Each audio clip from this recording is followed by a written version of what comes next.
Elliot lets out a heavy sigh. Right you are, and I need just a little bit more patience. There is one last thing we need to do. We need to build a campfire.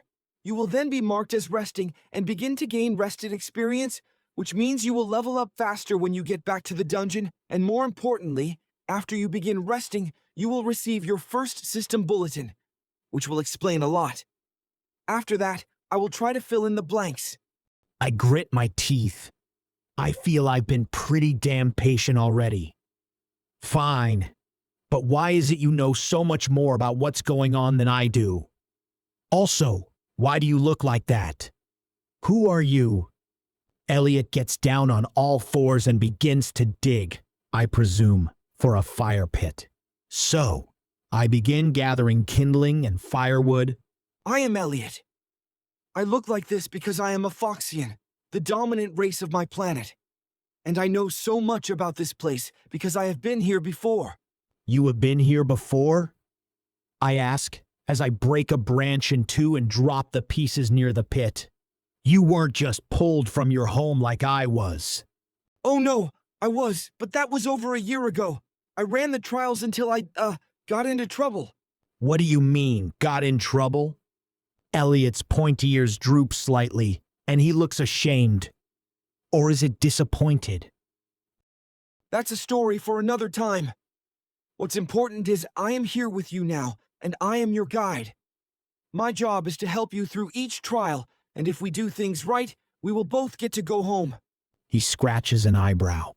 At least to our home planets. After a moment, he continues. Come over here. Put some kindling in the pit. I saved some dry grass. This should start up pretty easy. Also, I have a gift for you. Elliot hands me a scroll in some fancy calligraphy. It says sparks. This spell causes a handful of sparks to fly out of your left hand. The scrolls are like your user interface.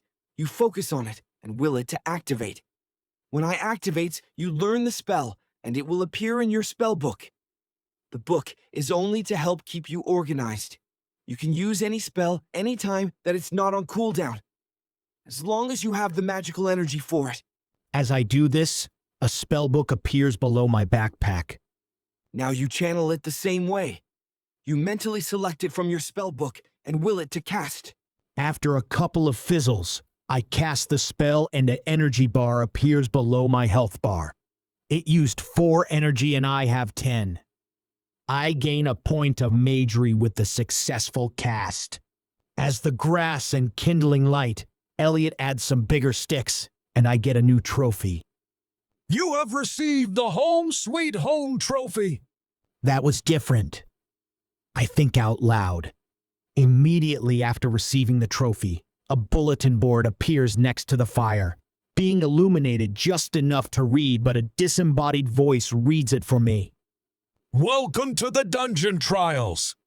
There is one representative of every family on Earth here, which means there are over 1 billion of you.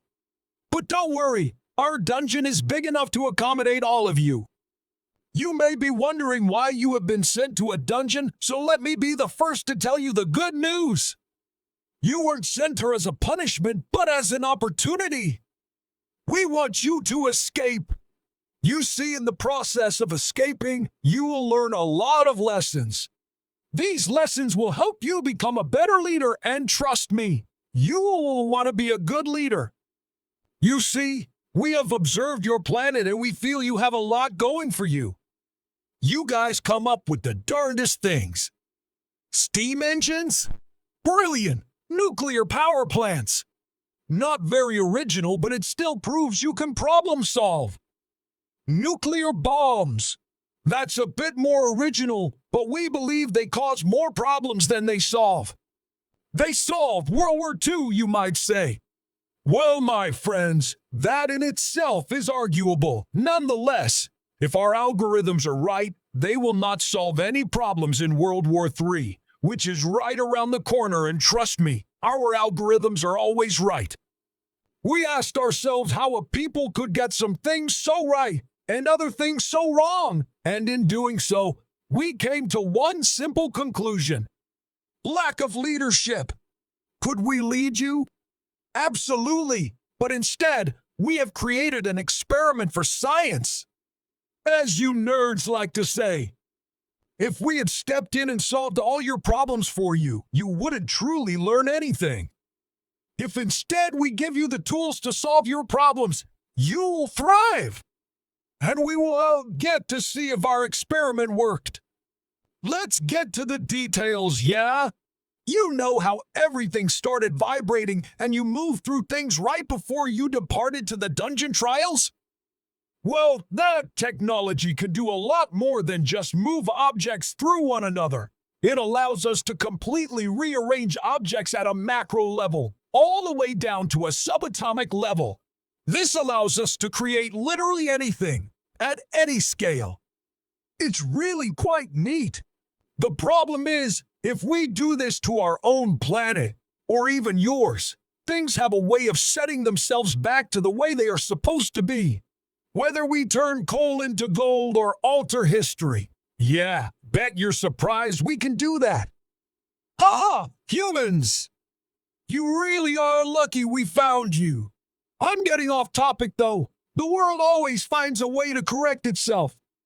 The gold is lost. New coal is found. History repeats itself. Whatever the case, our hard work is undone. So, we engineered this planet. This planet is our own making, and it will not correct itself. Because whatever happens here is what was meant to happen. We're not going to alter your history or your planet. But we will help you grow and you can better your planet's future, hopefully. The first person to escape this dungeon will rule your planet. Everyone else who is alive at this point will be sent back home. Everything that happens here is permanent, meaning the powers you gain, you'll still have when you get home. That's true for all of you that go home. Unfortunately, not all of you will go home, for if you die here, that too is permanent. Sorry, we would rather it not be that way, but we need to stick to a set of rules or everything will unravel and correct itself. But if you think you can cheat your way out of this, i.e. break some big rules and have a course correction, making it so none of you came here, think again. It will not work. This planet is a closed system. The most you could hope for is whatever you would have done on Earth would be done by someone else. Now why do you take a deep breath, pat yourself on the back for being the one in your family who can bring world order? I know we're asking you to do a pretty big job here, but we don't expect you to get it all done in one day. You'll only have to traverse the dungeon for 8 hours a day. After 8 hours, you will be teleported back here as soon as you are out of combat. Then at sunrise, which is always 6 a.m. on the dot here, you will be teleported back in, right where you left off. That gives you 16 hours of rest per day. If you get bored, there is plenty to do and discover in your rest area. We recommend building a room first. Maybe even a cozy cottage. If you last long enough, you could even build a castle, which would be great to hang out with your friends in. Yup, if you happen to connect with any of the people that you will meet in the dungeon, you can party and or guild up and visit each other's islands. Every single one of you has your own island with its own discoveries just waiting to be found. Anyway, what we're doing here is pretty unique, and we don't want you blathering about it to any of your neighbors in other solar systems near Earth. So before we continue, you will have to sign the non-disclosure agreement at the bottom of this bulletin. It's pretty basic. Don't warn other planets about us or share what has transpired here with anyone outside of your own planet. If you don't sign, you will be stuck here until you die, which will be pretty quick because we will not give you food. Please don't die. Your loved ones are watching you, and it will make them sad. At the bottom of the bulletin board, there is an X and a line to sign on. I say, gathering my thoughts. I thought you said you've been here before. These assholes make it sound like this is a brand new experiment. They tell everyone that to make them feel special. Well, does it work? I don't know. Do you feel special? No, I mean sending one person back as the designated leader. Does it solve any problems? Elliot gives a smirk. I wish I could say I haven't been back yet. Ah, So I guess I better sign this. I would recommend it. During my trial, I met a few people who chose not to sign, out of protest, but they eventually caved. No good just letting yourself die of hunger here when you have a chance of getting home. Plus, your family is watching, and you don't want them to watch you slowly die like that. Right, I caught that too. What are they live streaming this? Are people watching us right now? I don't really know the details, but you'll likely hear them mention a few more times that they are watching. Okay. I say, getting a mostly burnt stick out of the fire. There's no flames left burning on it, and I snuff the red ember of it out in the sand, then scrawl my signature at the bottom of the bulletin. Soon as I do, the land around me is invigorated with life. A breeze rushes through the air, birds begin chirping.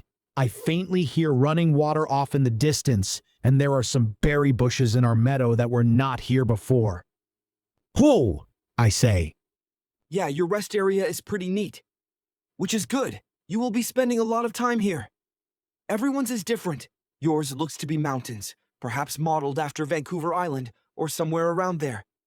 Some people have tropical or just grassy fields. Any region of your planet that you can think of should be represented. Hold on.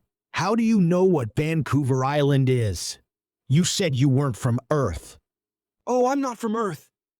I know what Vancouver Island is because they made us study Earth. A lot before this trial started. Us. There's more than one of you? I understand more than a handful of us were held back and sent to this next trial. Wait, there's over 1 billion people from my planet. How can every one of us have a guide? Most people have a non-player character guide, which really is not a bad deal. They likely know more than I do about a lot of topics. But that doesn't make them better. I can fudge the rules a little bit, here and there. An NPC guide will strictly tell you only what the trial administrators want you to know. Okay, I say, trying to think of my next question. What are these trophies that I keep getting? They are one metric of many that will help determine your place on the scoreboard. Nobody knows the exact formula, but I can tell you your experience level and boss kills play into it as well. Bronze trophies are worth 25 points, silver are 50, and gold trophies are worth 100. There are also platinum trophies, but you won't hear of anyone getting any of those anytime soon. It happens about as often as someone gets the Medal of Honor in the military on your part of the planet. And like most people who receive the Medal of the Honor, they aren't alive to know it. But they are worth 1,000 points. I couldn't care less about my place on the leaderboard. I just want to get home. Well, you should care. You should care a lot. The dungeon has a way of melding itself around the top players. If you become a bit of a celebrity in the game, things will happen around you. You'll get the best loot. You'll occasionally have something lucky happen to you. Lucky like what? Like a monster will be sneaking up on you, surely about to kill you, and a tree will just happen to fall on them. That isn't to say a celebrity is immortal around here, though. Back during my trial, the same person was in the #1 spot for 4 floors, and then a dragon offed him. Of course, dragons are a big deal around here. They're not like the ones that spawn all over Skyrim. If you see one here, you run. You know what Skyrim is. Heck, I know where Skyrim is, Tamriel. Elliot paused for a moment, then continued. We had a year to prepare for your trial. I know a lot about your culture. I even know a lot about you, Aurorican. That's kinda creepy, man. You know my PlayStation handle? I know your kill-death ratio on Call of Duty. Elliot gives an exaggerated cringe. 0.8. So hold up. I have been stalked by a fox man for a year. You know everything about me from that time? Every detail of my life. Oh goodness, no. That would be horribly boring. Excuse me? Elliot laughs. It's just not that important for me to know all the details. I know your video game information because I like video games. But no, You are one of many people assigned to me, and there are some rules we must follow. We don't watch you shower or in your bedroom. We're not allowed to read your thoughts, and some stuff is just straight up censored from us. You can read my thoughts? I just said I'm not allowed to. But no, I can't regardless. A computer can though, at least for the most part. An AI can measure your pupil dilation, eye movements, tiny movement you are not conscious of making, and parse through a lifetime of dialogue and actions to predict what you are thinking and how you will react. But some things are off limits. Not from the predictive AI, just human or alien eyes and ears. Elliot and I continue to talk while we begin to build a shelter, but he refuses to tell me anything more about the trials because he's worried he will be punished for saying too much this early. But before he changes the subject, he warns me that the weather won't always be nice here, and we need an enclosed shelter. By the end of the day, I have 4 knee-high walls started in what I refer to as my fort, and I sleep under the stars using my arm as a pillow. Shortly before sunrise, there is a loud boom off in the distance. I quickly jump up and look around, finding it too dark to see. What was that? Elliot asks, from where he's sleeping along the opposite wall. How am I supposed to know? You're the guide.